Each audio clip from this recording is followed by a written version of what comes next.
Hello, hello. We are live.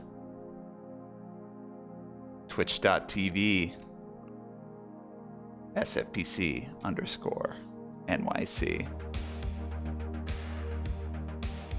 Welcome, everyone. If you can hear me, let me know in the Twitch chat so I can know that I'm coming through to you.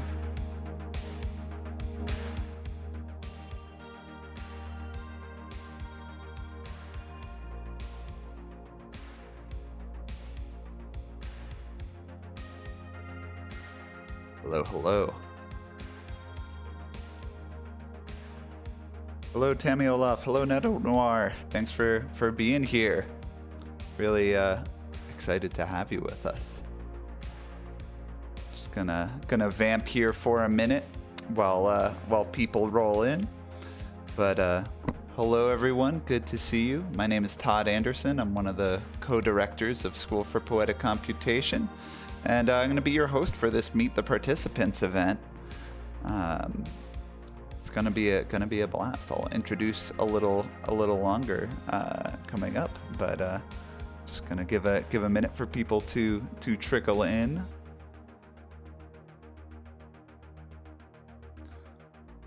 Actually, maybe I can play around with some graphics here while people are coming in.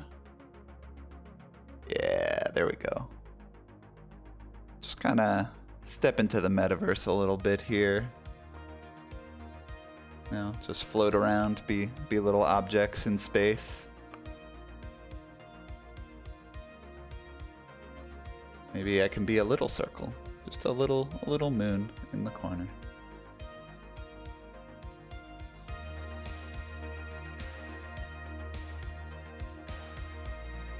I can tell you a little bit about our classes that we have.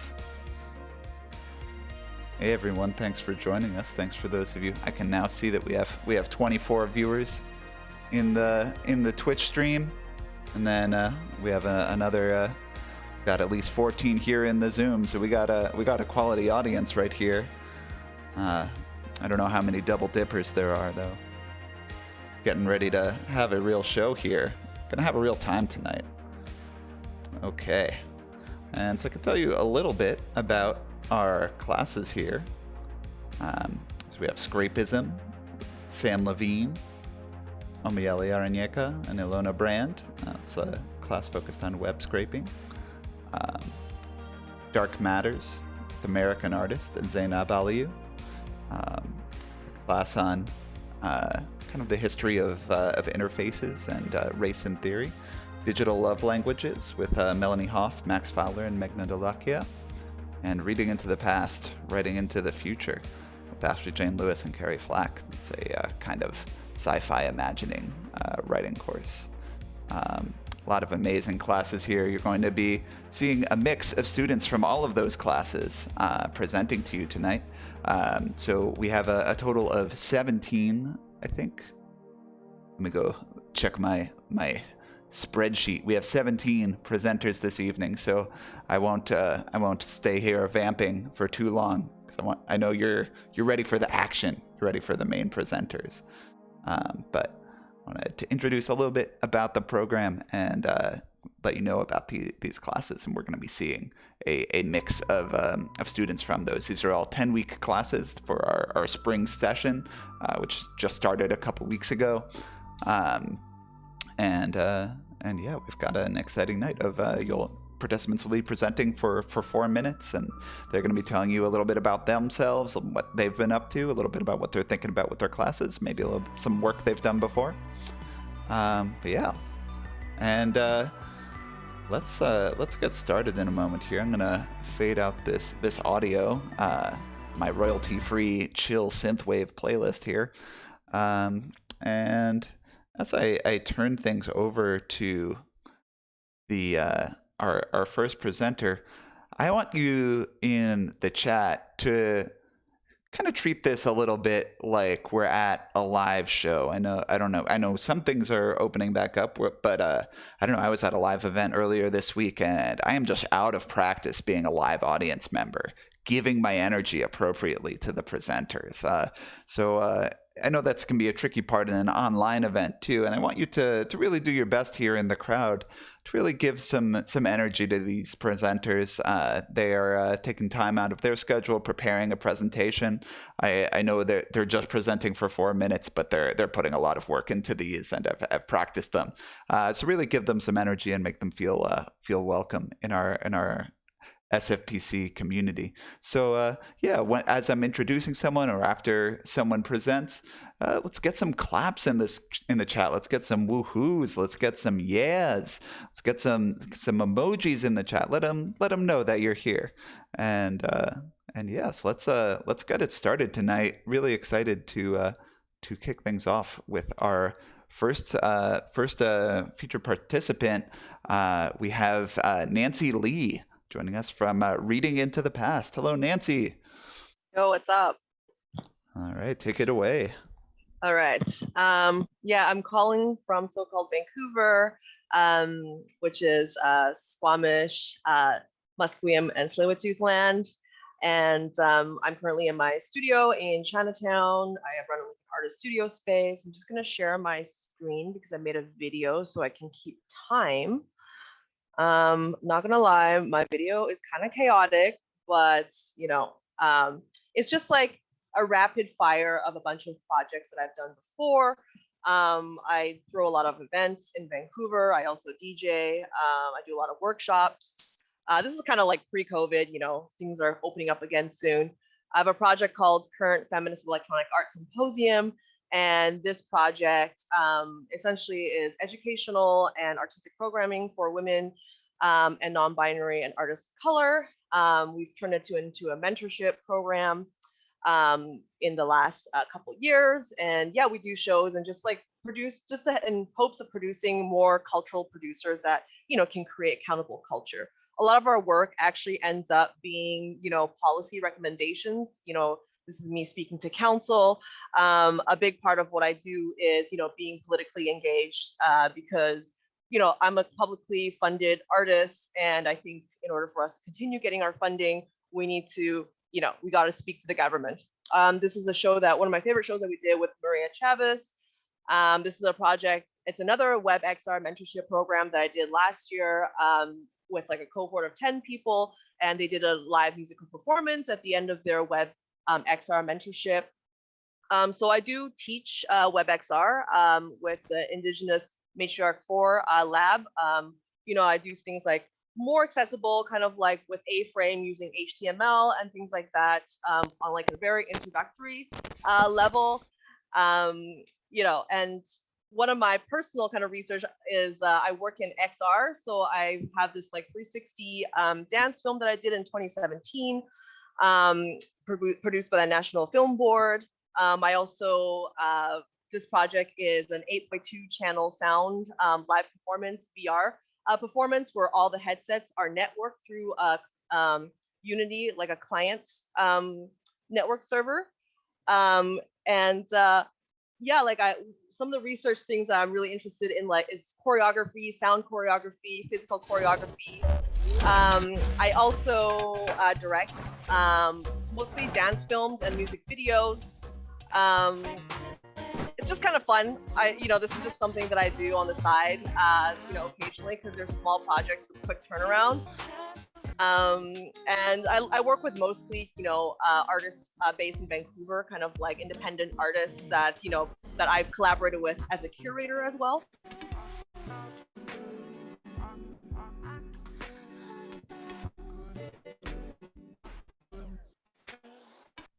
And one of my most recent projects is Union. It's a speculative science fiction piece where me and my collaborator, Kieran, we get married in year 3000. And we try to discover our ancestral memories through touch and ritual and intimacy. So this is why I'm taking the sci-fi course at the moment to kind of further develop my writing for this particular project. This was actually a solo exhibition that I did last year. We had like many pieces to it. There was a 2-channel film. There was a sculpture that was 3D scanned and 3D printed of both Kieran and I embracing each other between the 2-channel film. We also developed an interactive 16-channel sound installation using infrared sensors to track the positions of the audience members. And yeah, you can see a bit of it here. And this is just mostly like world building through sonic world building. And yeah, this is kind of what I have prepared for today, and that's my 4 minutes. But you can check out more of my work at nancylee.ca or at witchnancy. Thanks, everybody.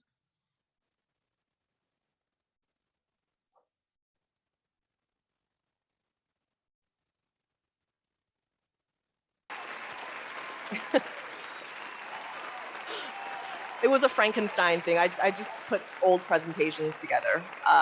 Like it was like 3 different presentations that I've like sped up and just threw together. So thanks for your time, and thanks for yeah. Oh, thank you guys.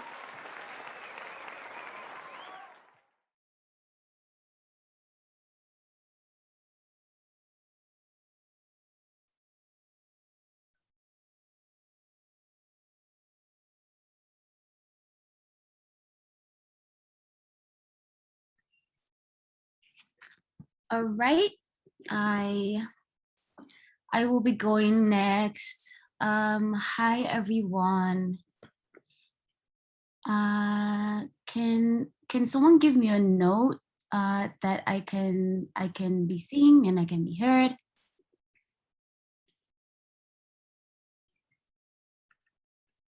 All right, thank you for joining us today.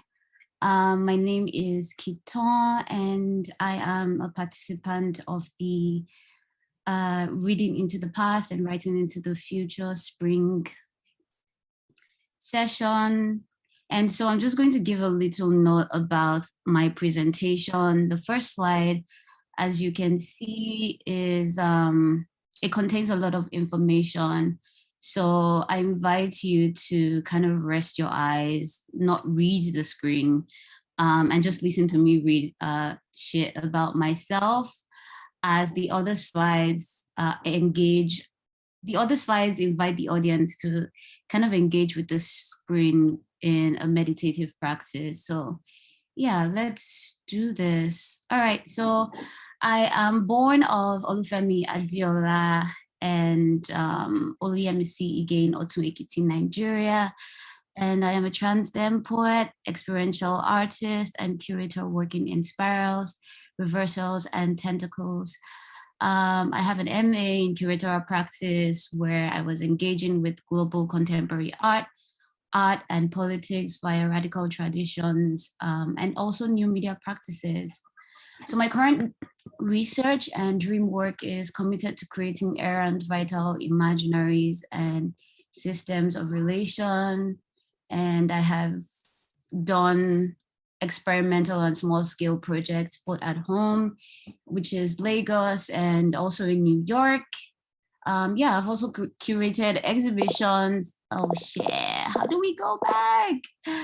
All right, so I've also curated exhibitions both at home and also in New York. And yeah, I also run a studio lab called Cura 33, which basically designs objects and spaces of critical alterity and play. And yeah, we're just going to now look at the screen and meditate on all the things that I have for you to like describe myself today.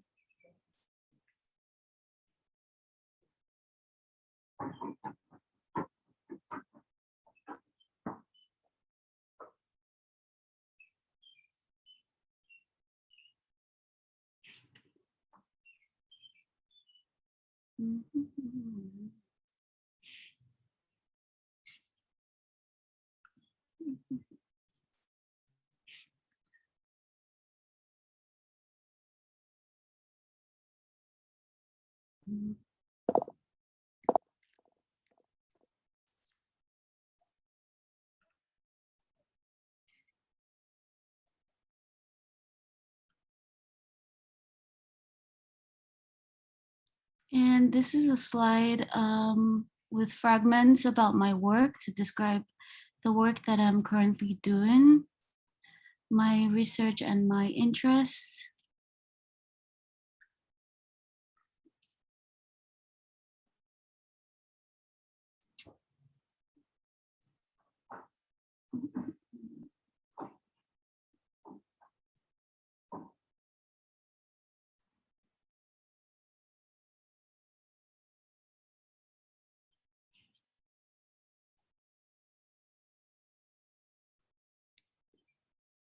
And yeah, that's about it. You can find previous projects, curatorial projects, research projects at Adeola Olakiitan.persona.co. My Instagram, I'm kind of transitioning from having work from my personal Instagram to my work Instagram. So I have both.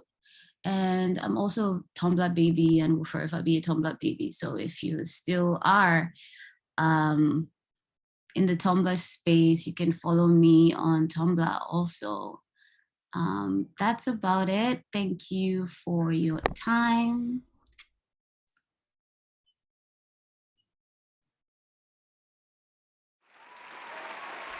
All right. Thank you so much, Keaton. Coming up next, we have joining us from the Melanie Hoff's Digital Love Languages class. We have Miaoye. Please give it up for Miaoye.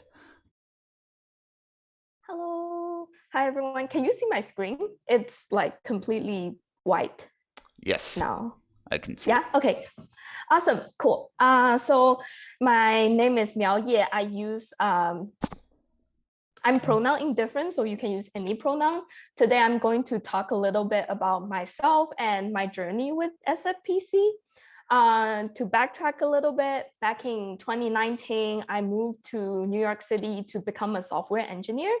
And back then, I had a very optimistic vision of how my life would look like, because I don't really care about my job. And I was like, okay, I can always, do things that I care about more after work. So what do I care about? A big part of that is relationships. So a lot of my friends would call me relationship brain, and that's not just romantic relationships. It means I spend a lot of time thinking about all sorts of relationships, how to cultivate love, care, tenderness on both social and communal levels, how to reduce harm and unlearn toxic patterns in relationships. And so over the past few years, SFPC has become a safe space for me to explore the topic of love and relationships. Back in 2020, that was my first time taking a class here. I took Teaching as Art with Taeyun and Ashley, and being very relationship brained, of course, I did my final project as a workshop and a pedagogical experiment on love. So I have two screenshots here. On the left, it's the cover. On the right, we have the agenda of the workshop. It was a blast. Everyone liked it. I really enjoyed taking the class, giving the workshop. So I decided to come back to SFPC for more classes. Last year, I took Ancestry and Me with American Day, and a lot of the people in that class were mixed, and they were trying to figure out their racial and cultural heritage. For me, I got my DNA test back, and I was 100% Chinese. So there was not much, like detangling the ambiguity for me to do, but rather I focused again on relationship with my family. So that means, like thinking about how to preserve the oral histories, the shared memories of my parents, my grandparents, how to work through intergenerational trauma, not just on my own, but also with them. And that was also a great class. And now I'm taking Digital Love Languages with Melanie. This is a folder poem I wrote as part of the assignments, I think 2 weeks ago. And this was inspired by the new movie Everything Everywhere All at Once. If you haven't seen it, I would highly recommend. Awesome movie. But the folder poem is about different life path I could have taken if I made different decisions. And after that, I've been thinking a lot about, folder poems inspired me to think about different structures that text can take on. And now I'm also thinking about how to build digital gardens with myself, with my friends, how to do consensual hacking with someone you care about and want to know more. So I'm really excited to explore all of these topics with my class in the upcoming weeks. And I would say I'm very grateful for SFPC because it made me realize that I really cannot be a software engineer anymore, because that feels just sort of like a form of self-betrayal. So I'm quitting my job in tech to build more personal, effective projects at NYU's ITP, Interactive Telecommunications Program, this September. A lot of the instructors at SFPC and a lot of the alumni all went to this program. So I'm really excited. I'm sure it's just gonna be a bunch of amazing folks, just like like how I've experienced people at SFPC. So yeah, that's my little presentation. Thank you.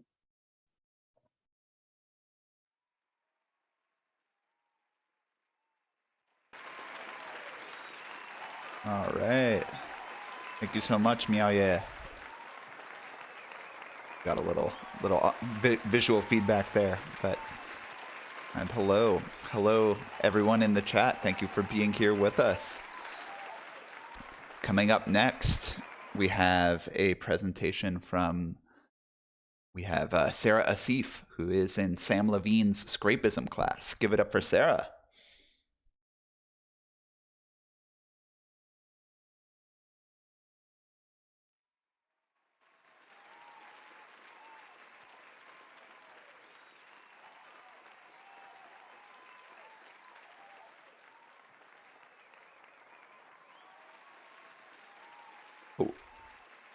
Oh, it looks like we don't have Sarah. Well, instead you get me again, and I hope you will perhaps continue your applause for our next presenter, who is Rachel Sim. Give it up for Rachel, who's joining us from American Artists' Dark Matters class. Hi. If you can hear me, please give a little emoji. Hi, Jules. Hi, Phil. Hi, Netta. I'm coming to you from my job on the West Coast, Tongva, Chumash, Peachland, Los Angeles. As a day job, I work at a stationery shop here. It's very cute. It's called Party Art Community. And I was fortunate enough to attend the 2018 spring session of School for Poetic Computation. So I had a cohort that I kind of left my big graphic design job for to like come across the nation and learn a lot about so many things. I thought that I would come to New York and become this great coder and like computational thinker, and SFPC was like this nebula of things, and I had no idea what I would actually experience. And I think at the end of it, I came out of it with a lot of amazing friends and this realization that I can build an art practice, a life, and an organizing practice that is based in like care and love. And it was also a way to find family. In my very first Meet the Participants talk at SFPC, I spoke pretty heavily about family and a lot of like heavy shit that I was going through. And leaving the program, I found a way to like an avenue into healing and care for myself. And so that's what I have brought back with me to the West Coast. And I was really searching for a similar community here. There aren't very many folks from SFPC out here. So not long after I came back, the New York Tech Zine Fair took place at SFPC. And it was something that I was very, very envious of, seeing that huge gathering of amazing minds and art and DIY culture. I was hoping that I could build a similar event inspired by this so that I could unearth that community here. And I was lucky enough to really find a lot of these amazing people through something called Tiny Tech Zines, which I founded with a couple friends that I met at a processing event. And we gather around the idea of examining marginalized communities' relationships to technology through zines. So I just wanted to say a huge thank you to Miaoye Woha, Taeyun Choi, and Rithu Gia, who began this tech zine fair like phenomenon in the community, because it's been something that's been very, very meaningful for me. And so one of the things we did over the pandemic, because we started Tiny Tech Zines in 2019, 2019, just a few months before the pandemic hit. After the zine fair happened, we entered this very like meditative period of like, what can a very, very new organization in Los Angeles like offer to the community here? And it was really just to like listen and to engage and learn from the amazing work that is already happening here with like Stop LAPD Spying, there's Free Radicals. And so we began Tiny Tech Zines as a way to find community and family, and that has been, I think, what has really been successful for me, and what continues to be fruitful. And we've met so many incredible people. So if you're in Los Angeles and you're looking to connect with more SFPC-like folks, would love to meet and also direct you to some of the folks that we've found and continue building connection. And as a way for me to cope with a lot of my like family problems and things like that, I realized that building these like dioramas based on the worlds of Hayao Miyazaki have like really given me a space to process a lot of internal struggle and put them into a very physical object.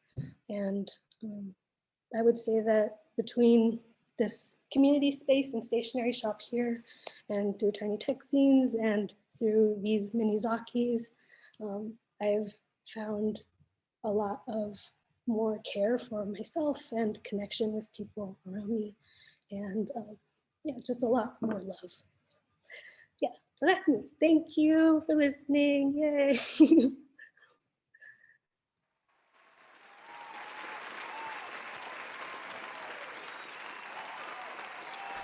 Thank you so much, Rachel. That was really lovely. Love those Minizakis. Okay, coming up next, we have Herdimas Anggara from the Scrapism class. Give it up for Herdimas. Hi everyone, I'm going to perform a desktop theater, and it's going to take 3 minutes 50 seconds, and the music will come from like Todd's computer. And I'm gonna share my screen. Do you have your video, Herdimas? Yes, I'm gonna. Okay, 1, 2, 3.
amazing. Wow, thank you so much. Herdimas, let's give it up in the chat.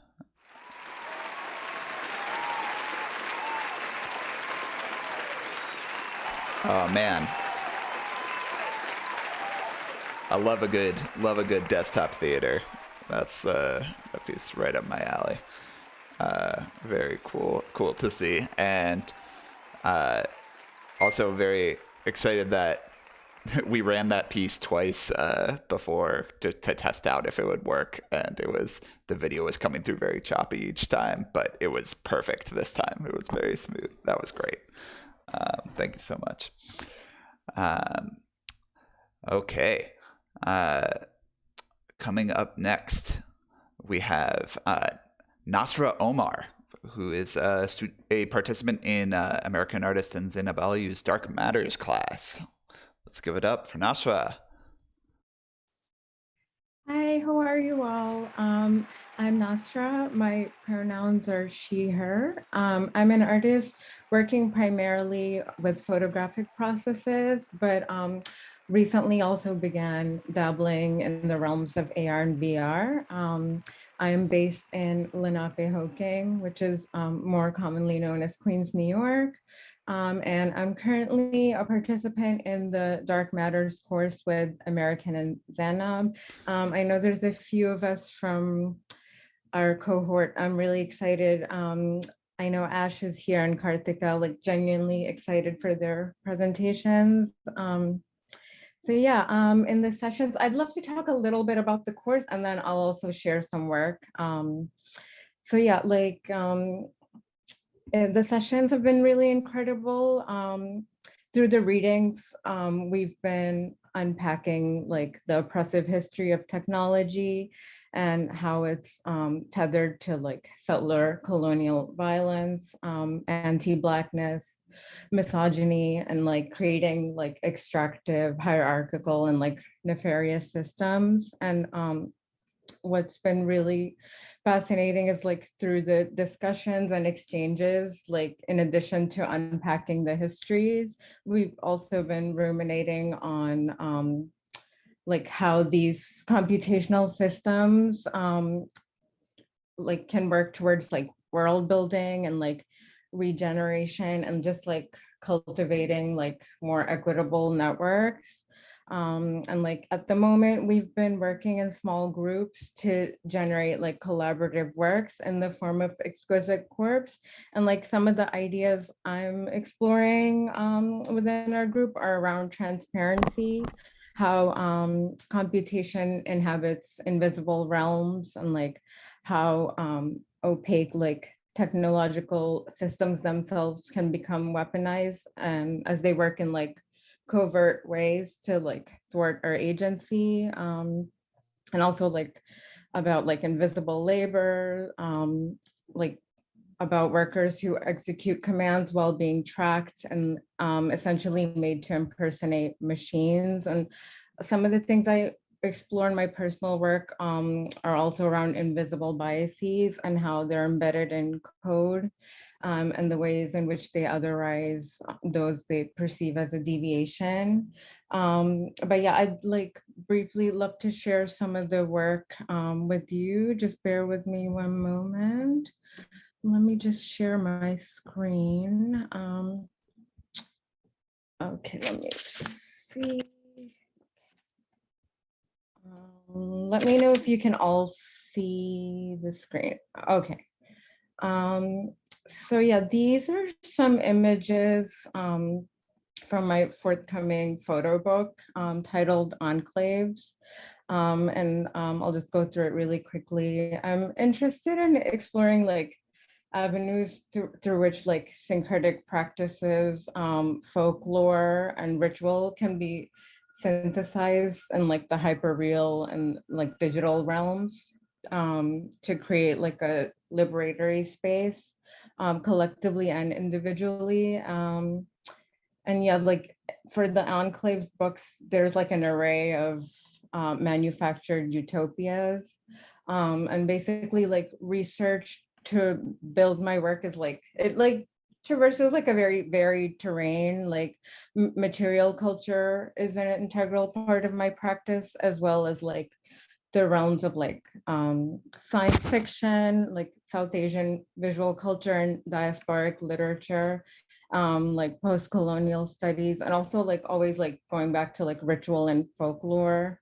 And like there's always like an interplay of like the real, artificial, and hyper real. And the images are like really lurid, and I build these like anxiety laden tableaus. And yeah, like the book really is, I'm just going to go through it again, just an assortment of images, an extension of my practice, and just like an avenue to push experimentation and inquiry. And yeah, like these enclaves are split into three realms, like exploring like the spurious, sensory, and sublime. And yeah, like the element of color is really significant to me. Like I love to explore its like mutability, and I'm also intrigued by like the cultural meanings and its affect, and how it can be employed to convey like the otherworldly, and like really augment like the artifice, and like I employ it sometimes as like a contamination agent. And I think the book form like really lends itself to that kind of experimentation. There's a lot more, but yeah, I think that's like a good primer. I'm gonna stop sharing. But yeah, it's really exciting to be part of this community, and I feel like the course has really like opened up new methodologies that I'll like integrate into my practice. And yeah, I'm just excited to keep like unlearning and reimagining. Yeah, thanks.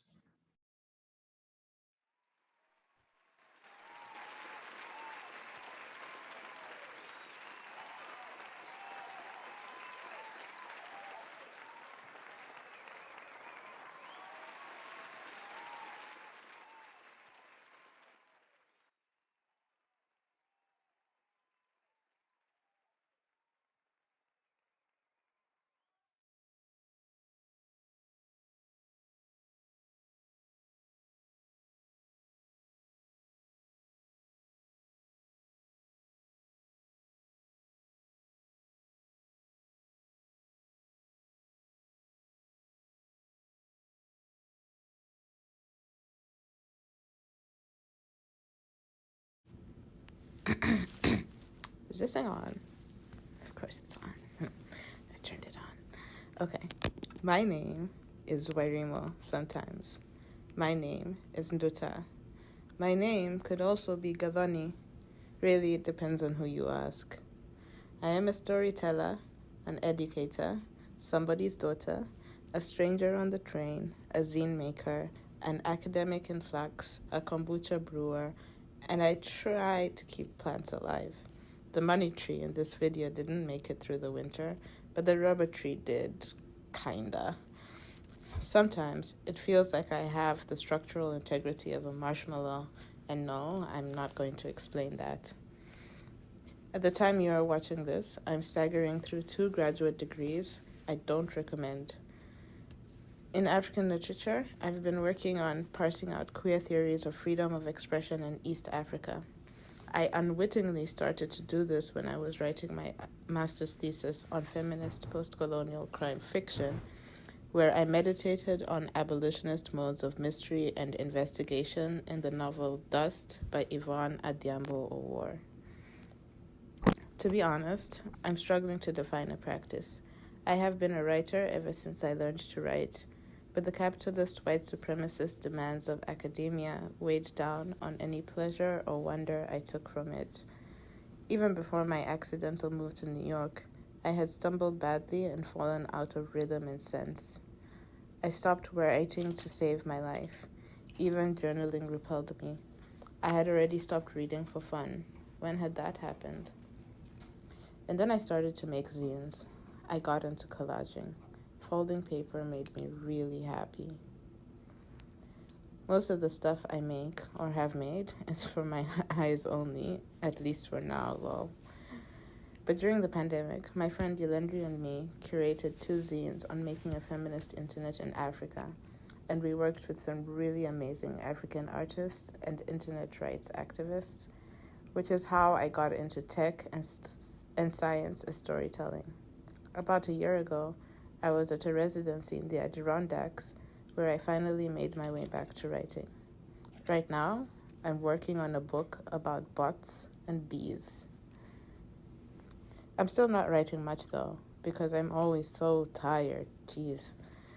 But I'm establishing habits against resentment. Plants, kombucha, food, collages, cycling. These are, for me, reminders to be creative every day.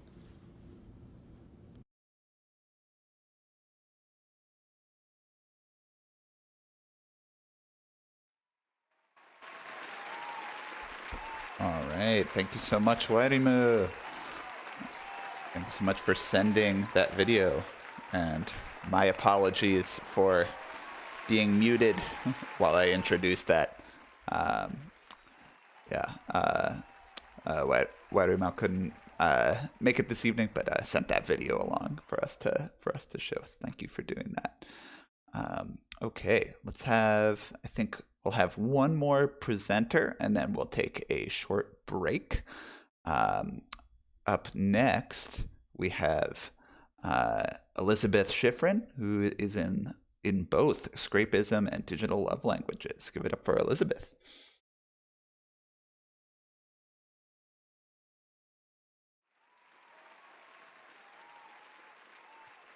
Hello. I'm actually just in Scrapism. I didn't know that I was also. I guess I should check on if I'm registered for that. Oh, my mistake. Yeah, my spreadsheet must have been wrong. But no, or maybe I mean, you missed a bunch of applied to classes. both. Yeah, that's possible. I wish I was in both, but I figured I should take it one at a time. But I hope to take Digital Love Languages eventually. Mm-hmm. So I'm gonna keep my presentation pretty brief, but let me just share 1 second. So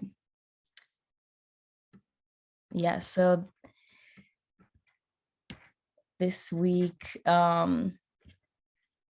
my best friend from high school suffered like a loss in her family. Her father passed away, and so that has been kind of the focus of my week, and I didn't get to put together much of a presentation, but I have also been I've been processing a lot about grief and loss, and trying to incorporate all the reflections I've been having into what we've been learning in Scrapism. And I'm working on trying to scrape like grief forums and things that people have shared about how digital communities have come together to console one another around loss. And so that's what is in the process now. But to share a bit about my background, I just have my website here. So I'm coming from more of a film and animation background, and I've always loved the fine arts, I guess you could say, but I've always wanted to get more into digital art, but have felt really intimidated by coding and the technical side of coding, and had kind of terrible experiences in coding classes in the past. So I felt that SFPC was a much more nurturing environment that kind of melded my values with all of the technical things that I wanted to learn. So just the main things that I've worked on, I made a documentary that's an experimental, it's kind of like ethnography, but also trying to subvert ethnography. And I filmed it in the Amazon in Peru, where my father's family hails from. And and I'm and then I also have some interactive media that I was really inspired by the digital artist Harshit Agrawal, who attended SFPC, I'm pretty sure, and that's how I found out about SFPC, is trying to follow his footsteps. And then I have experimental film, and I've kind of always just been dabbling in digital sort of aesthetics that I feel like I'm faking, because I haven't ever had like the coding or VR or graphics technical skills to achieve, but I've always just used the tools that I've had to get the aesthetic of that. And then I've also done a lot of stop motion animation. And yeah, so I'm taking this course basically to deepen my skills and my understanding of the world of digital art. And so, yeah, so I have just a lot of traditional techniques, I guess, under my belt. And then,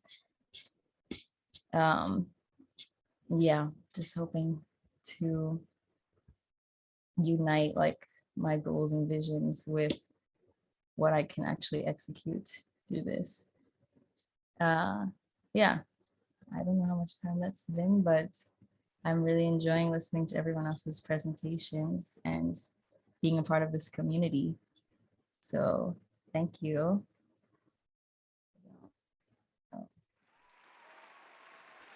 Thank you so much, Elisabeth. Great to have you as part of this community. Thank you. All right. Fantastic. Okay. So we are at our halfway point of the show. We have 8 presenters left. And yeah, I think now is a good time to have just a quick 5-minute break where we can maybe let's get me in there. Maybe I'm trying to recreate my there we go. My visuals here. So we can take a quick 5-minute break here, so you can get up, walk around, do a little stretching, use the bathroom, get a drink of water, get a snack. I'm gonna go pet my cat. Yeah, so let's just come back in 5 minutes.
Alrighty.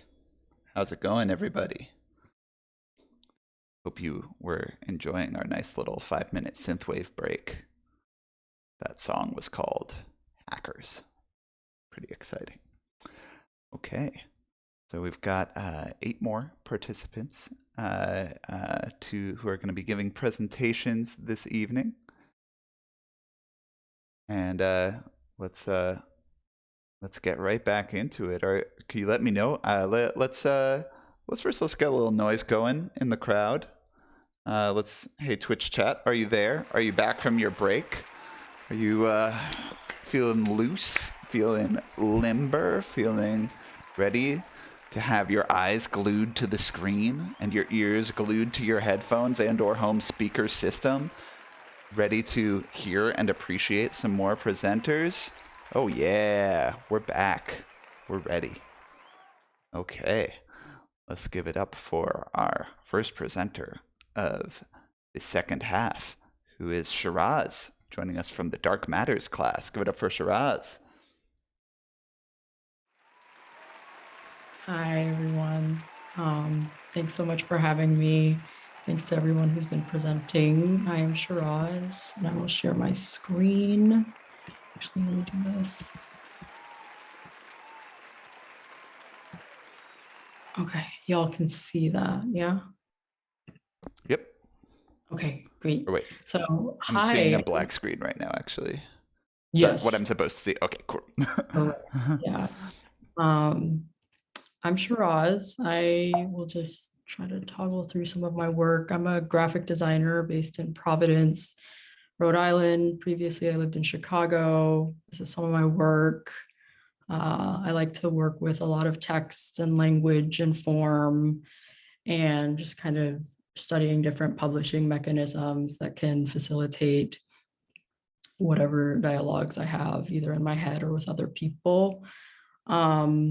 I was born in Khartoum, Sudan in 1989. This was the same year that a man named Omar al-Bashir led a military coup against the government that my father was a diplomat for. So we were kind of uprooted right after I was born. So I've grown up here mostly. And I'm showing this flag, which is the first Sudanese flag that was adopted after the country gained independence from colonial rule, because it's been revived more recently through a series of resistance movements that were led in 2018 and 2019. And that led to the toppling of Bashir's regime. But unfortunately, more recently in October, there was another military coup that was led that has devastated the country. And so I've formatted my slides to toggle between these colors and just to show some love for my country that's going through a lot right now. So for the rest of this presentation, I'm just going to read some things that I've written that are paired with images. So I'll start right now. I bought a handful of lenticular postcards during my layover in Chicago. The 2 pictures that appear are not that different from each other. Chicago Loop, vantage points 1 and 2. Chicago typeset in fonts 1 and 2. Toggling between the analogous images makes me wonder about coincidence and contradiction, whether or not these things are real or instead fabricated through our twisted use of language, whether or not it's possible to contend with the mess of difference and sameness without attempting to tidy things up and impose abstraction on people. It's like magic. Our gestures replace words that were never ours to begin with. Neatly embedded in a livelihood that hinges on lack, we shrug, sway, and chuckle when and where we want and without backdrop. We avoid answering questions. The how and why unravel before you can even ask how or why.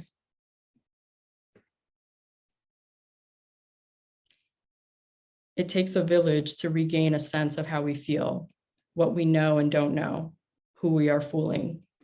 If not, we walk on mush that only lingers when doubt is deemed a privilege.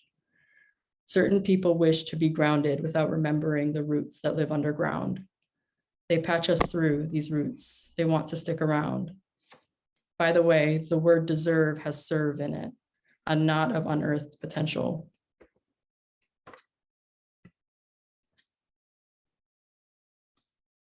I wonder if typos carry meaning that extend beyond the textual slippage on display. If the typo is particularly concerning, does this point to a social or political problem? If the typo is particularly strange, is the problem more nebulous? If the typo induces guilt, do I owe someone an apology? If I shut my computer in shame, does that mean we should start over?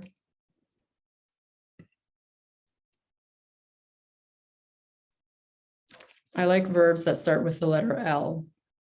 Verbs like lean, because I'd like to lean on people and things, mostly people, when I need them. Verbs like, because liking people is a path to learning more about the things that they like. Verbs like learn, because I wish people would learn to listen when I say what I say the first time. Verbs like love, because I think that one is obvious. Thank you.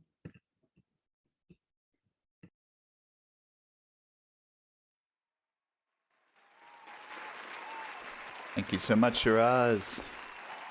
That was lovely. Loved the different color slides and the readings on top of them. That was great. All right, coming up next, keep that applause going, where we have Sagan Yi from the Scrapism class. Give it up for Sagan. Hello. Can you hear me and see me?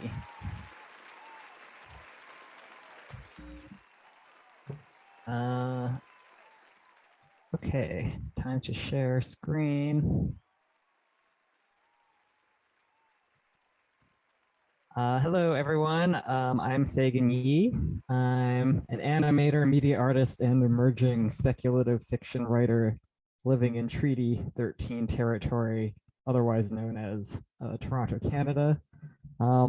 I'm non-binary and use they, them pronouns, and Scrapism is my first time taking a School for Poetic Computation course, and I'm having a blast. So some background context as to why I picked this course in particular.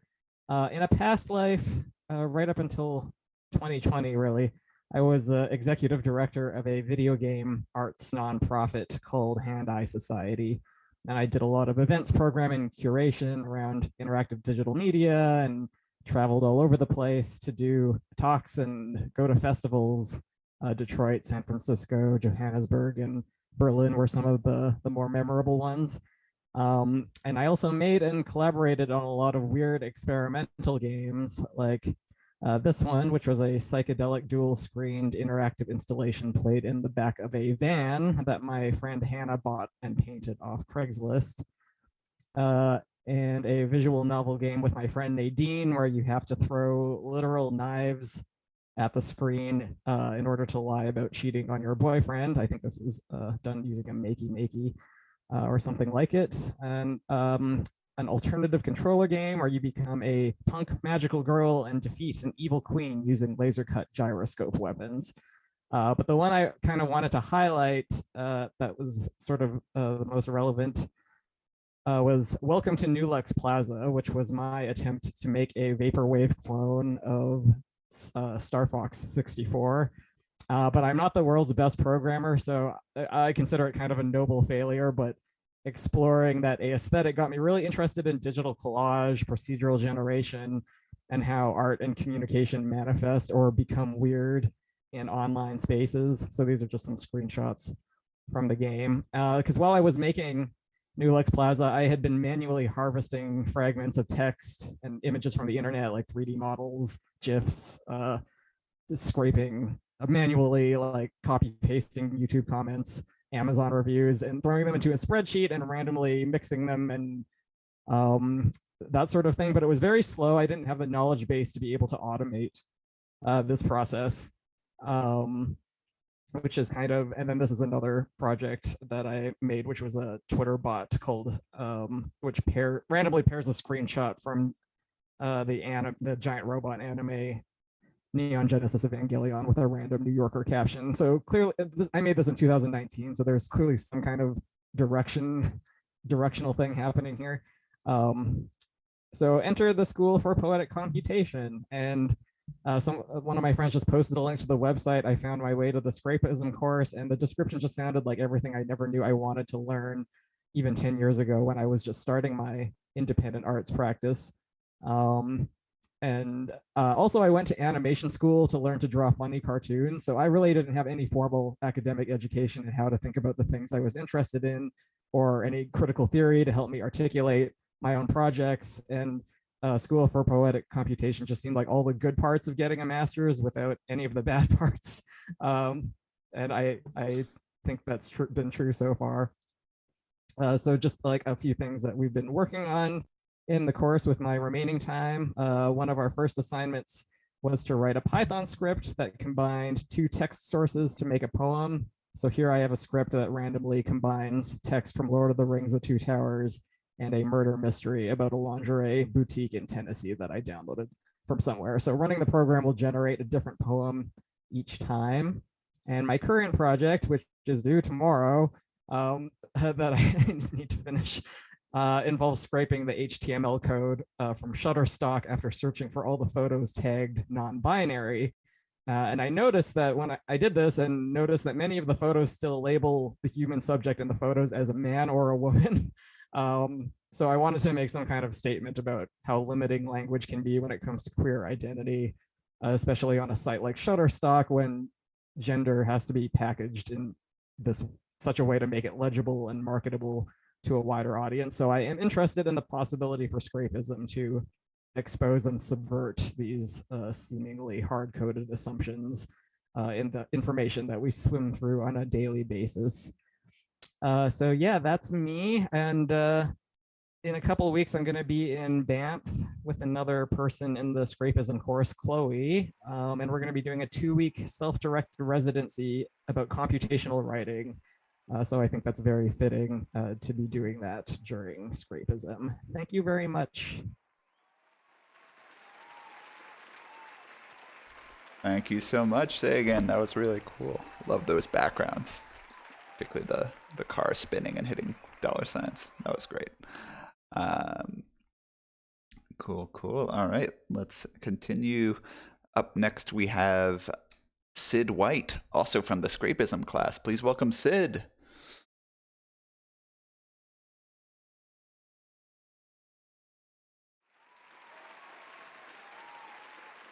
Hi. My computer is extremely disorganized right now, so I'm juggling tabs, but here is the correct one. I'm Sid, these they, them. I'm on Narragansett and Wampanoag land, which is also called Providence, Rhode Island. Here are some things I am interested in and like doing. This is an ongoing, slightly on pause, but semi-ongoing like noise performance project that I'm not going to show video of, but can be found, called Gene Machine. It uses RFID and the visual programming language Max, if anyone's into that. I am grieving, so exciting to connect with Elisabeth on this and maybe others too. And I've been thinking a lot about link rot and dead media and how I am scared of not having control of my data and my platforms. Oh yeah, and I was in last semester's Reading into the Past, Writing into the Future class, which was spectacular. And this is sort of a theme I went on in that class. If you're interested, get the book, shout out. Here's my 2 most recent like Twitter bot projects, which I've only just started learning how to do. This is Flickr Out of Context, which posts every couple of hours a random picture from Flickr of the title, like IMG 1234, or like any 4 numbers. And out of context military PowerPoint slides, which pulls from an archive of military PowerPoint slides, because the military industrial complex should be ridiculed. I am also really frustrated at how boring the internet is, and just struggling with like what it means for it to work well versus like who does it work for. I like broken things. I don't know. But anyways, I like making things that aren't productive. So this is a bot that tells my friends to floss, but domingly. Anyways, I knit and I sew and I crochet, and that's my Instagram for that. And if you want to hang out or talk, these are, I know nothing about these things and I want to know about them. So if you're into those things, let's talk. 3D modeling, electronics ? Synths, archiving techniques, and math and algorithms. And these are some things that I know a little bit about that we could talk about too, which is Max and Pure Data, fiber arts, grief, and some Python. That's the only, yeah, there's probably more, but I can't, it's hard to figure those things out, you know? Yeah, I think that's all I wanted to say. It's nice to meet all of you and be in this space again. Yeah, okay, bye.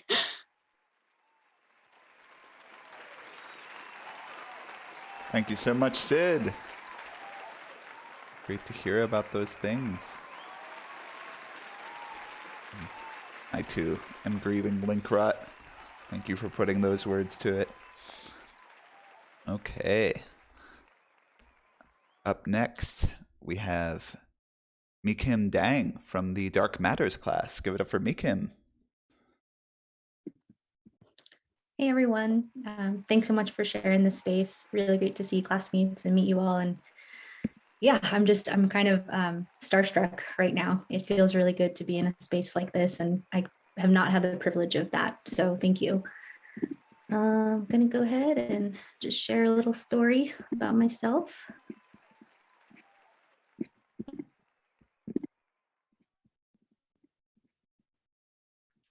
Oh man, didn't check my security settings. Give me 1 second.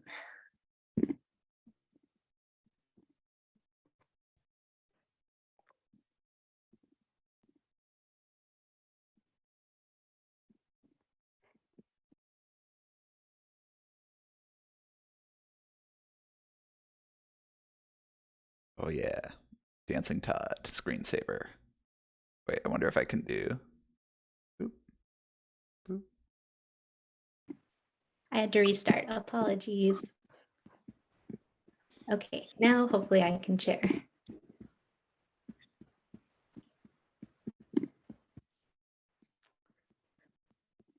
Right. So yeah, like many of you, I've been making a lot of different things across many mediums for most of my life. My first love is definitely pen and paper. I've made things like hand-drawn skateboards, really fascinated by the idea that art is something that could be participatory, and therefore leave it up to the audience member to decide what they want to do with it.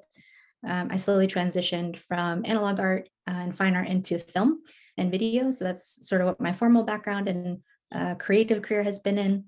And over the last 5 years in particular, I've been super obsessed with mobile video and vertical video and just all the possibilities that the small screen affords us and how we think about things like story arcs and composition in a totally different space, while trying to come up against the tension of, you know, what that means for the way that we connect with each other and the speed at which we connect with each other. So that's something that we're really focusing in on in Dark Matters, and something that resonates with me pretty deeply. In terms of other things that I like to make, music has also been a part of my life for a long time. And it's more just a form of expression that doesn't really have an endpoint to it. I think that's really important just for open creativity. And then waves, the water and the ocean is a huge part of my life as well. And I've spent a lot of time in it, learning about it, helping other people learn about it and experience it safely and deeply.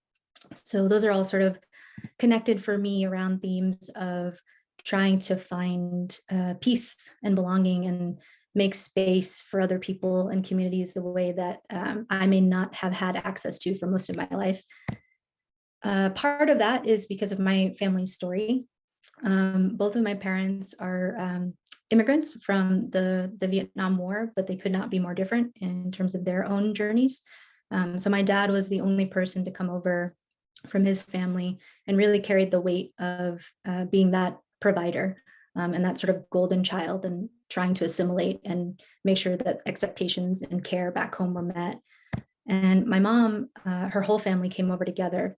So her roots were much more grounded in some ways. So by being a byproduct of that left brain, right brain dynamic, this is a photo of my sister here. We're 15 years apart. So I feel like I've had different chapters in my life that have really affected the way that I make and view and move through the world. And I feel I feel very comfortable sharing that I don't ever feel like anywhere has felt like home. Part of my physical lived experience was constantly moving. When I was a kid, my dad was flipping houses while my mom was working in the medical field. So she was, again, kind of that more left brain thinker, keeping us grounded on with her work while my dad had this freedom to explore and kind of experiment. And yeah, I just have endless memories of being in spaces that I might have not belonged in with him, and a lot of uprooting and just really working through, who am I and where am I? And over time, that's definitely something that I felt more comfortable with. And I think feeling like an alien can sometimes offer some other perspective, and that liminality is something that you can learn things about that gives you something to feel proud about instead of embarrassed about, which is a theme we've also talked about in class. In 2021, the Atlanta spa shootings, that was a big turning point for me, again, in terms of my work and how I think about making, because it was the first time members of my family and community were talking openly about the hierarchical structures that we were living in. And that sort of led me to this theme of chasing whiteness and sort of a collection of short films and essays that I've been kicking around since then. So when I got the chance to participate in Dark Matters, it sort of blew that open for me in a way that I didn't have the language to articulate these ideas. And, I've realized on a very personal journey that I've literally been living my entire life being measured by this gradient, and code switching and assimilating and trying to figure out, how I operate on this spectrum and why do I need to operate on the spectrum. So I think the outcome of the class will be that unlearning and co-learning. And I just feel so honored to be participating in this space and finding this community. So yeah, we will see what's to come. But that's part of my story. Thanks, y'all.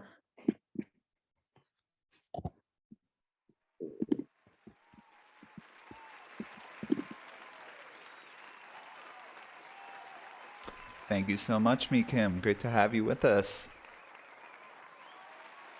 All right. Coming up next, we have from the Digital Love Languages class, we have Alexa Ann Bonomo. Give it up for Alexa.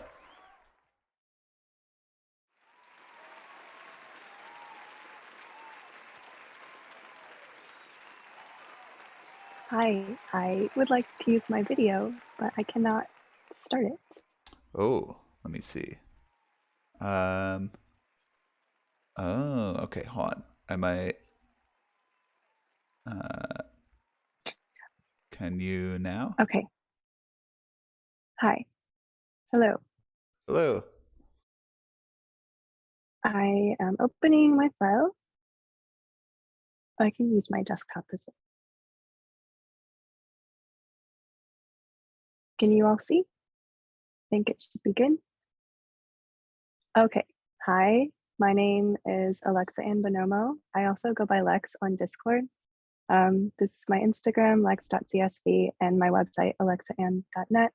I am an interactive artist and designer. I also teach in the Department of Design at UC Davis. I'm going to be teaching a class independently through Index Space, and I'm a student at School for Poetic Computation. This is a diagram of my creative practice. The 3 circles represent design, computation, and psychology.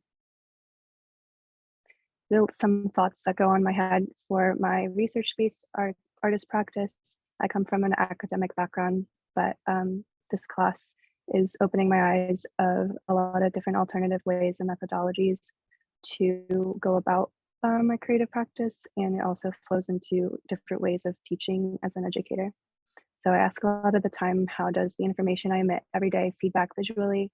When I think about marks, pixels, and computer memory I leave behind, I wonder how much substance is left unrevealed. And sometimes I think about what metaphorical being can take the form of data about myself. A little bit about my journey. I grew up in Medford, New Jersey, which is Nanticoke Lenape land. From 1995 to 2003, I got my BFA at Towson University, which is Lumbee, Piscataway, and Cherokee land. And I got my MFA at UC Davis, which is also Patwin.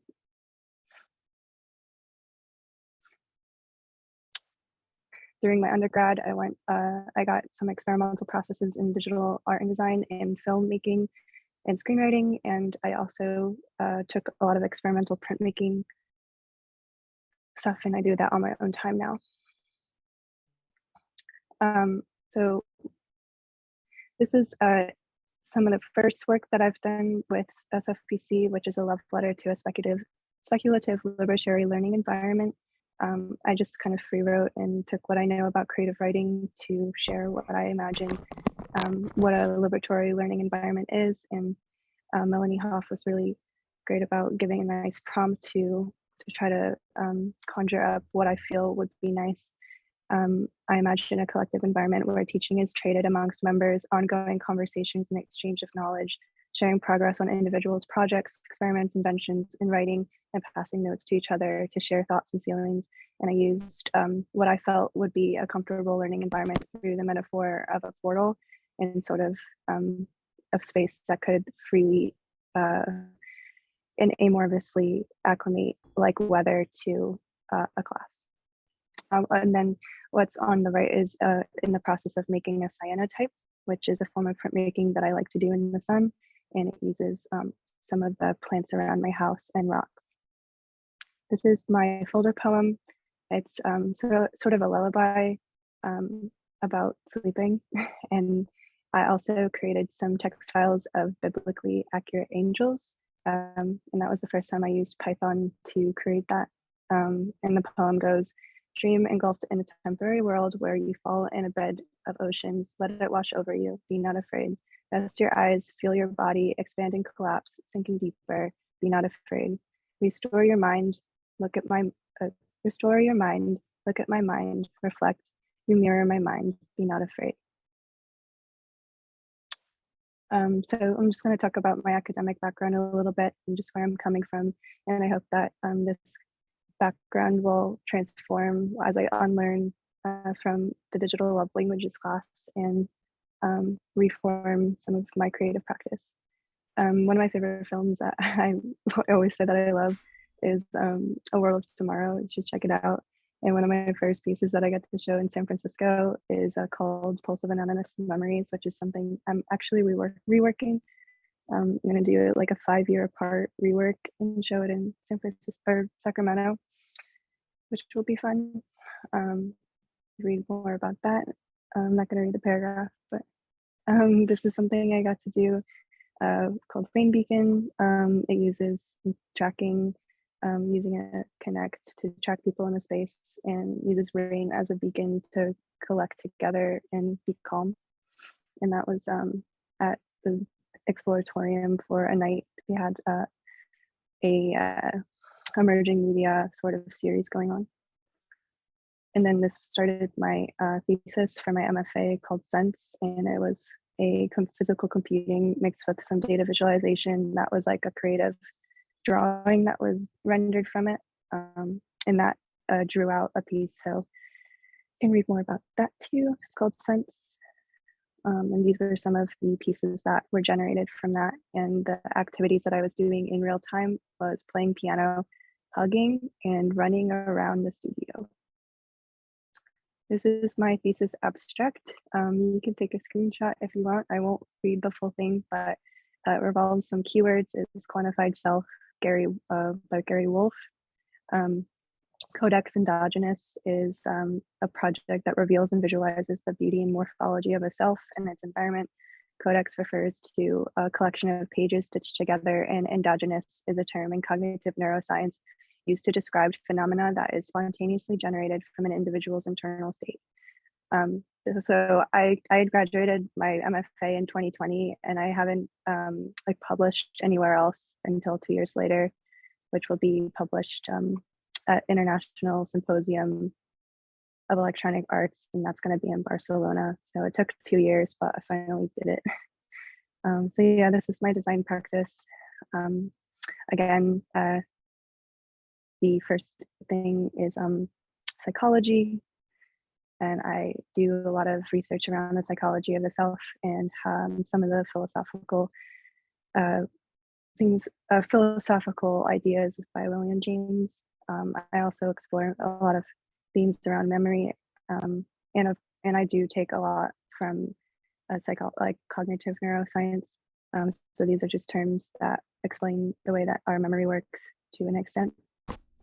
And I also dive deep in data visualization for emotion and explore different ways for using just discrete emotions questionnaire and how to separate and categorize and record a method of self-tracking per day, but also how to visualize it. And I also do computation. So these are some keywords for computation. Generative is one of the keywords, and this is the definition of it: art that's been produced by activation of set of rules. So computing comes in handy for creating these visualizations, although they are very artistic and poetic. So this is just a couple paragraphs about that. This is just like screenshots of all the code of the whole entire project. And then my design practice includes certain methodologies like prototyping, installation, things that are participatory, interaction, drawing, and aesthetics. And my whole entire work is kind of formed from a practice called meditative drawing.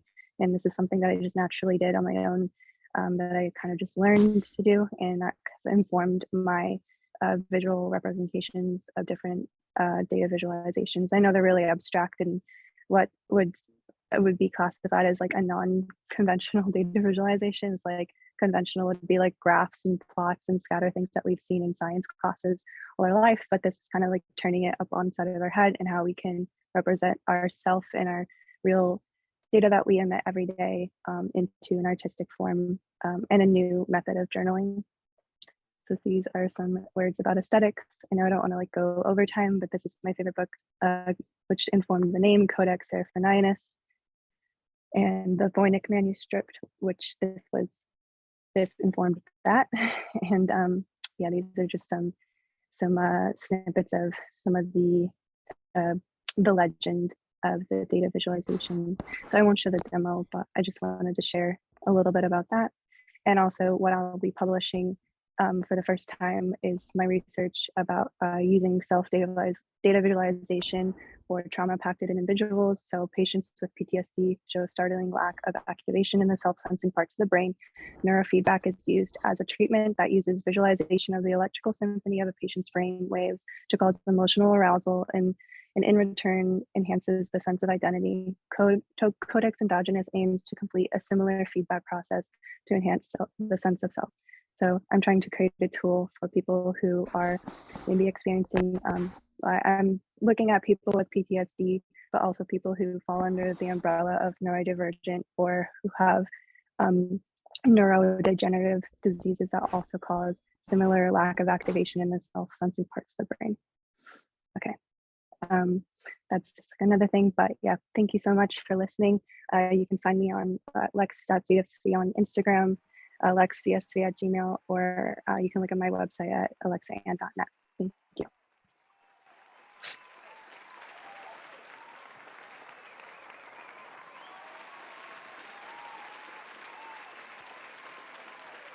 All right, thank you so much, Alexa. Appreciate what you shared.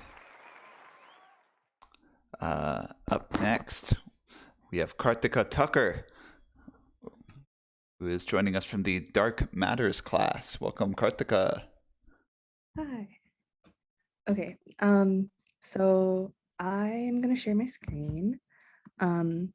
But basically, yeah, I'm in the Dark Matters class and I've been enjoying it a lot. But when I saw that we were doing this, I decided that I wanted to, because one of my New Year's resolutions is to get better at public speaking. But I copped out a little bit and I wrote some code, and I'm going to show you a video. But I'm going to let the code run first. But basically, I've been just really interested in kind of like making meaning. And I feel like our world is really like moving towards like algorithms making decisions and like that being kind of objective. And I've been thinking about different ways to resist that. And something that during the pandemic, I started watching more like experimental films and documentaries, and I'm really like inspired by the work of John Acampra. And I just find like there's so many things where like clips of like videos get juxtaposed next to each other, and then the meaning of them like changes based on each other, and then like the emergent like meaning or like quality is like more than that of either of those clips on their own. And I think that's like something really beautiful because it stands like outside of something that like technology or algorithms can really do. It's like a process of meaning making that happens through like the human brain and like making connections and like your personal relationship to a piece of work. So with that being said, when I wanted to introduce myself, I kind of have also been thinking about like linear forms and like really prescriptive, like going through things like one by one and being like, this is like chronological, and like that feels like a natural way to explain things. But I've been also trying to like push back against that in the way that I like think and write. And I decided to make a random video based on like things that I have worked on in the past and things that are like important to me. So I like organized a bunch of videos and photos that I've taken and like sounds from like projects I've worked on. And the code that I'm running is on Python, and it's MoviePy, and I was kind of, I kind of actually forgot to sign up for this. So shout out to Todd. I was like, when I saw the form, I was like, I have to fill this out now. And I think I just didn't do it. So shout out Todd for getting me on last minute. But I was trying to finish this kind of last night. So it's really messy, but basically the code just like does a lot of random numbers and pulls a lot of these random clips. And I don't know what this video is going to look like. I really hope it works. It's kind of close to being done, but it'll be around 1 minute. So I should have time for that. And if it doesn't work, I have one that I ran during break, but I was worried about my computer being able to do Zoom and this at the same time. And also it didn't work when I was working on it last night, but you know, I appreciate like everyone sharing and the grace everyone has had with each other. And it's just, I feel really grateful to be around people who have such like varied experiences and still have been able to like share and create together. So if you want, I guess, while this, so everything that's going to be in this video is like, I don't know what it's going to look like, but it's all basically stuff that I have worked on. But I think there's going to be one, I think there is going to be one clip from a Acampra film. I don't know which film, but if you want to connect, I can do that now. So then we can watch the video, and that can be my time. But these are this is my handle, Kaarthika. It's like my first name, last initial on social media. And yeah, I Also have a, I guess I live on occupied Lenape land in Astoria, Queens. And I really was hoping this would run faster. So, but we're close to being there.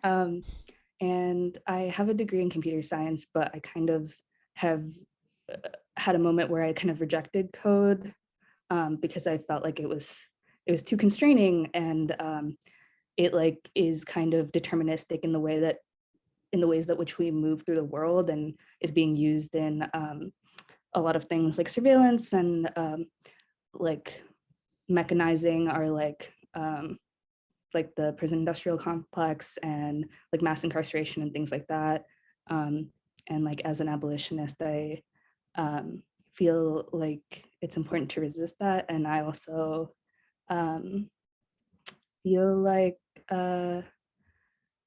code was not the way to do that for a while, but as I've kind of like come back to it, I've been finding ways to subvert kind of the ways that we think that technology should work, or the ways that like I've been taught that technology should work, and trying to like develop new ways to think about it. And it's really exciting to see and meet so many people who are like much like have approached that journey and like are on that journey in like different ways. And it's really amazing. And now I think it's done. So let's watch this together and see what it looks like.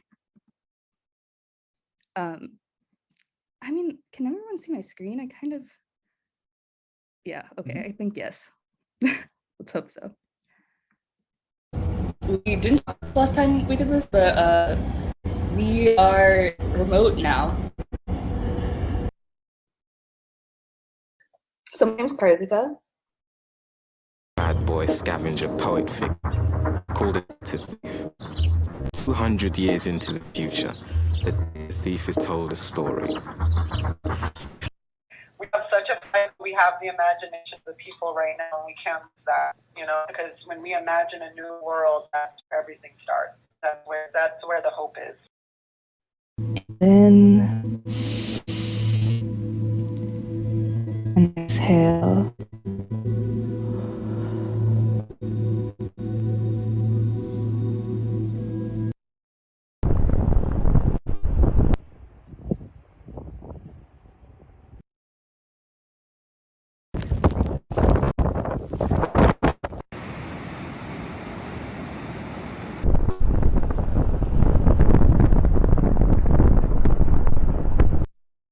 Okay, that was the video. I don't know why it's so small, but maybe I'll debug that later.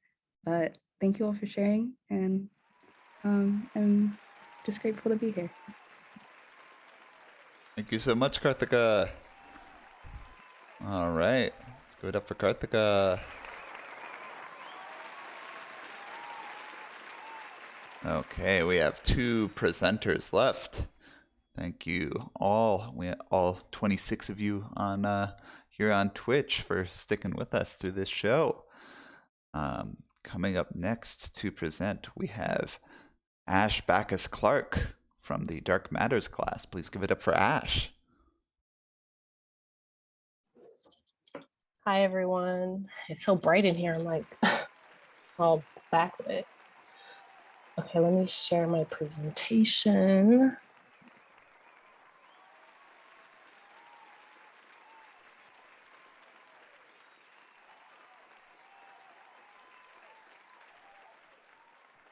Oops. Everyone see my slides? Yep, looks good. Okay. All right, let me go full screen again. Okay.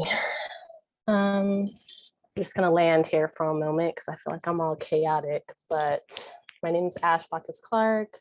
I'm excited to be here in this space with all of you. It's been great seeing everyone's work and questions, and the excitement that everyone is bringing to their courses is making me really excited about being in Dark Matters, even more excited than I've already been. So just a little bit about myself. I am a molecular and cellular biologist, and for the past couple of years, I've been making work under an umbrella that I like to call speculative neuroscience. And it's been kind of an experimental framework that has allowed me to play in a number of different digital spaces. And the work that I'm going to present here today are some of my favorite pieces so far, but it's an ongoing exploration.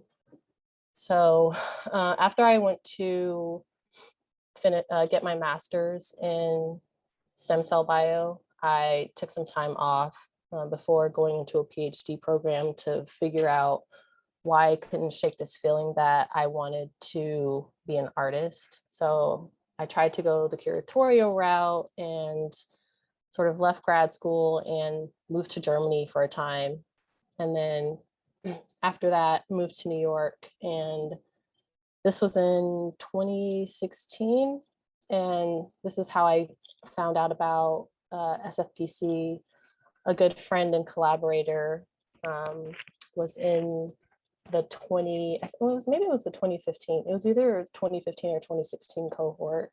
And we were living together in Bushwick, and she would come home at night and read her papers out loud while I was cooking dinner, or sometimes in exchange for her cooking dinner, I would read the papers to her. So that's kind of how I found out about the community, and now I'm here. One of the guiding questions that I think about throughout the process of my work practices, how does the digital fit into the architecture of space, time, and mind? And this is an avatar of me, which I'll get into when I introduce some of the work that I've been doing. So I'm going to go through this kind of idea or framework that I'm playing around with for inspired, participatory, holistic design for tech-forward companies. So after I left grad school, I sort of took a pivot and started working in the corporate design marketing world. And I worked for Warby Parker for about 5 years. And at the end of my tenure there, I was on the brand marketing team. And I was responsible for opening all of the stores in New York and nationally. So that was my wheelhouse. My wheelhouse was building community and making sure that everyone that walked into the store had a holistic sort of branded storytelling moment. After I got fed up with working in a corporate space, especially in the summer of 2016, when internally I call it the bloody summer, but there were just numerous instances of the killings of unarmed Black men and women. And I felt like nothing was being talked about in the work environment that I was in. So this project, Neurospeculative Afrofeminism, came out of that. And it also came out of this sort of relationship by proxy with SFPC, because my collaborative team, one of the co-founders was a part of SFPC. Okay, so then I'm going to get into that, talking about that a little bit. Then I'm going to sort of go into a commercial project that I worked on about the opioid epidemic, and then I'm going to end with some kind of current work if I have time. I'm just going to kind of speed through everything. Okay, so NSAF is a 3-part exploration of Black women's memory, security, protection told through speculative objects, design, virtual reality, installation design, and cognitive impact research. So this project was debuted at the 2017 Sundance Film Festival, and then it went on to show at South by Southwest, Tribeca, and a number of different places after that. And the piece tells the story of this young Black woman who you meet, and you're in a virtual reality experience. So you're embodied in her avatar, and you go through this story where you think you're going to get your hair done in a hair salon, but you're actually going to get your brain optimized. And in thinking about sort of the beauty shop and the connection to the head, and how this is a gathering space that has told so many stories and held so many memories, and been this place of innovation and exchange. And why not scientific exploration? So this story started with these objects that we created. I'm just gonna like breeze through this. I can send some links if anyone's interested in a deep dive of this project, but I kind of want to get to some other stuff. But here's some screenshots of the virtual reality. You meet these characters, you go through the story, and then you go through a mirror and you lose your body, and you go through a fly-through sequence. And at the end, you meet 3 deities, and it's sort of looking at how the deification or mythology building in this technological space as it was evolving is so important, especially to groups that have primarily been either misrepresented or underrepresented or not represented at all in this space. And you go into a physical installation that looks exactly like the digital. So we sort of mirrored this by proxy or in between space of, you come into the installation and you immediately are immersed in the experience. And then by the time you get to the VR, we have your full attention for however long the piece is, and all of the objects, which were fully functioning, are on display. My favorite was the scarf that confuses computer vision algorithms. It's a camouflage pattern on it. This is an installation that, and I love this picture because, you know, it capturing kids' imagination young, to see themselves in this technology as it's being built and played with. This is a recent exhibition that NSAF was in called Futurisms in Qatar. It's probably one of my favorite images captured in the installation.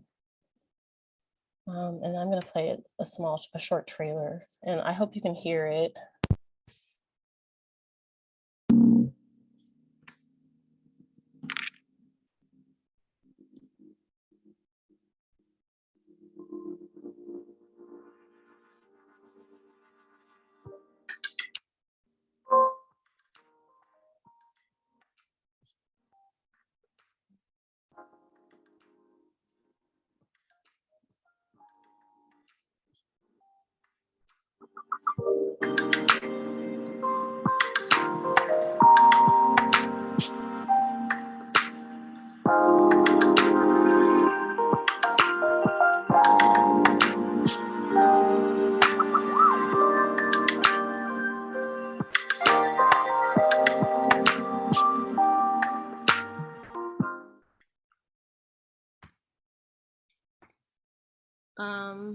Okay, so next, this is a project that I also did while I was the director of research at Hyphen Labs.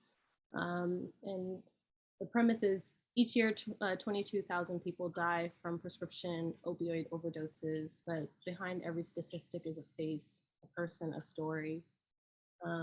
This is a job that we did in collaboration with the National Safety Council to bring awareness to what they consider to be an epidemic. This is a really long video. I'm just gonna play kind of a short piece of it. Maybe it was a bad dream. Until I got a phone call. Sorry.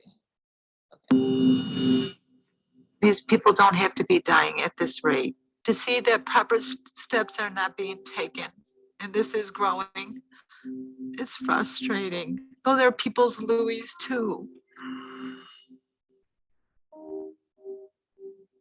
So we did this micro CNC router that carved unique faces into each pill. We tried to capture some actual people whose family had submitted pictures as we could. This pill is someone's life. This pill is someone's life. This pill is someone's. This is somebody's daughter. This is somebody's son. This happen to anyone. This can't happen to you. Don't let it.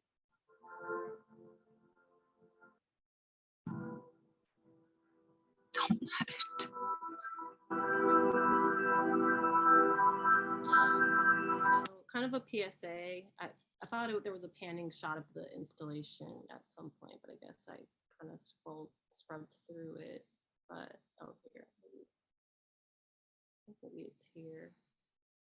No, okay, we're just gonna forget about it. I'll drop a link on YouTube if anyone's interested in seeing. Maybe it was a bad dream. Out of here. There we go. Okay, so shout out to the Hyphen Labs team. And next, sort of work that I'm doing now, I'm going to breeze through this. I'm working with a group called AI for Africa about expanding narratives and stories and intelligent conversations around artificial intelligence, both on the continent and throughout the diaspora, to magnify Africa's potential with AI-driven solutions. This is a really cool image that one of our members made. He has a art practice called Afroscope and makes really cool NFTs and just is a powerful visual communicator. And this is the entire, there's 55 of us currently across pretty much half of the continents in Africa, and then Europe and the US. Okay, and then finally, just as a practice that is going into what I hope will be my PhD research. I'm currently in the process of applying to an MD PhD program to hopefully be a physician scientist and get some of these projects funded by the NIH instead of trying to write little grants that, you know, won't do what I need it to do. So this is a project that I made on grief, and I'm going to just play a really short piece of it. It's hopefully meant to rearrange cellular and molecular feelings.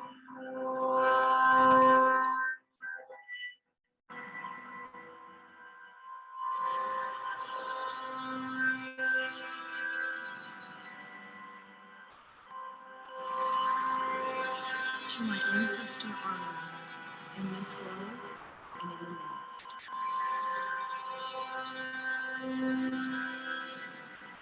So this is a poem that I wrote about women and people in my family who have passed away and those who are ancestors on earth, as I like to call them. So it's just acknowledging them.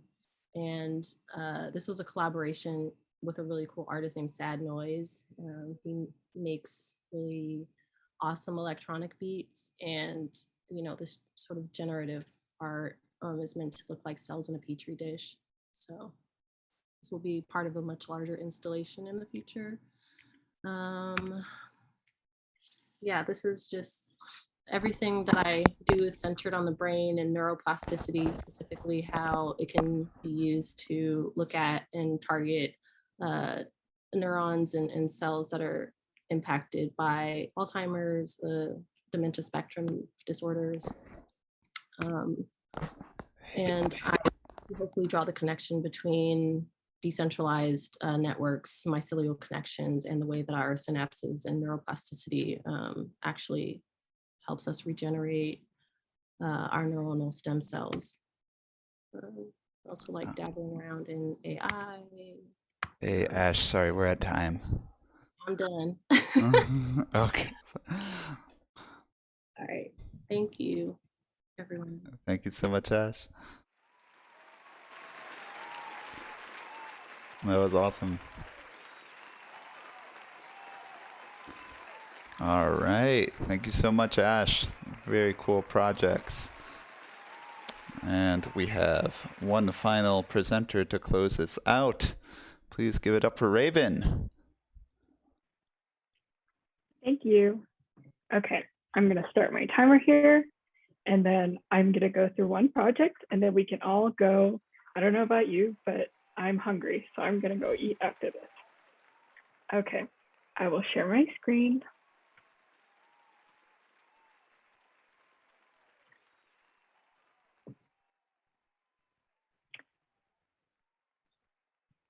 Okay. Oh. All right, there we go. Okay, so, oh, sorry, I forgot to say. So my name is Raven. I use they, them pronouns. I am originally from Honolulu, Hawaii. I am Native Hawaiian. I currently live in what is colonially known as Colorado Springs, Colorado. It is unceded Cheyenne and Ute territory. I am an MFA student in interdisciplinary art at Goddard College. So I'm working on that right now. And I do a lot of different things. I paint, I draw, I do collages, I take photos, I write. And so this is one project that I did actually before I started my degree. And I decided to bring up this one because it's related to the class that I am enrolled in, which is Reading into the Past, Writing into the Future. So I read the book called Love After the End, an anthology of Two-Spirit and indigiqueer speculative fiction, which was edited by Joshua Whitehead. And there are a number of stories in there, all written by indigiqueer individuals from across Turtle Island and elsewhere. It inspired me to make this piece. There we go. Okay. So it inspired me to make this piece that it is a digital collage of a number of different pictures, and it shows my spouse and I, and it was a picture taken right after we got married, which was during the pandemic, the ongoing pandemic, during the summer of 2021. And I have a couple of process photos. So let's go back. Okay, here's the first one.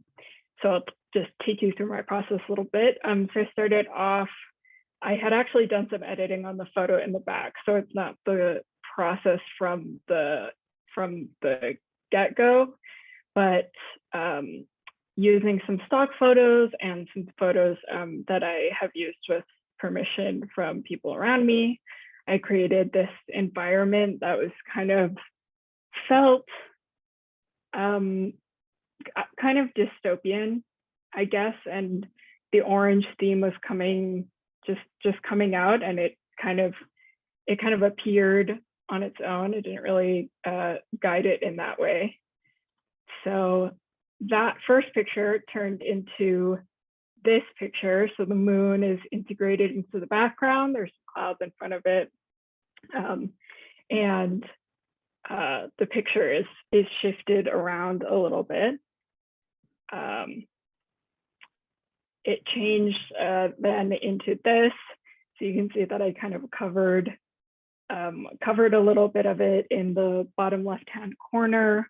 Also did a little bit more blending and tried to integrate the moon a little more into the background, into the sky. And then finally, this was the final product. I turned the saturation way up, just because that's where it felt like the piece needed to go, and cropped it a little more to my liking. I've been really into moons for a long time, and so I really wanted that to dominate this piece.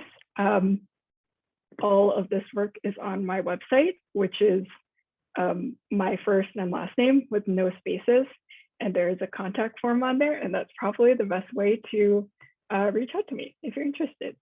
Thank you, everyone.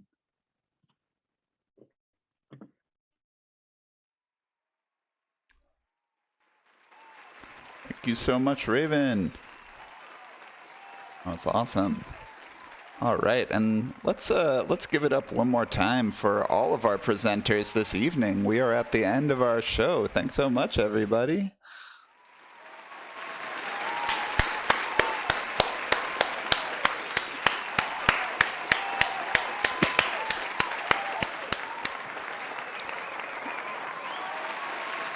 Great job, everybody. Some really inspiring work.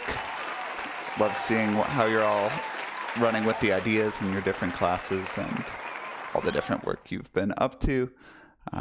If you're joining us and have not been to or not familiar with School for Poetic Computation before, you can find a little more about us. Ooh, this is not working. Hold on. Whoop. Oh no. I was just going to briefly show. Can I do this? Maybe? Yeah, there I am. Yeah, you can check us out. And all of these presenters were from the spring 2022 session. So you can find more info about that on our website here. Kind of this lovely poetic introduction to the program. And you can read a little more about the 4 classes here. Maybe I can move myself to not take over Scrapism.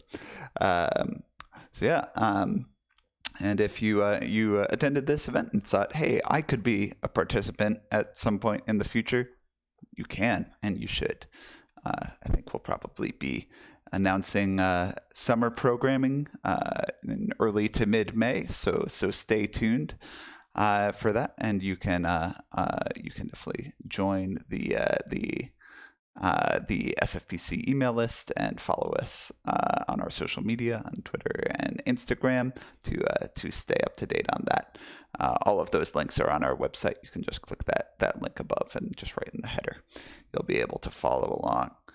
All right, everyone. I think I'll agree with Raven. I have not had dinner yet myself either. Hope you all have some good meals or a warm cup of tea or a warm blanket to look forward to the rest of this evening.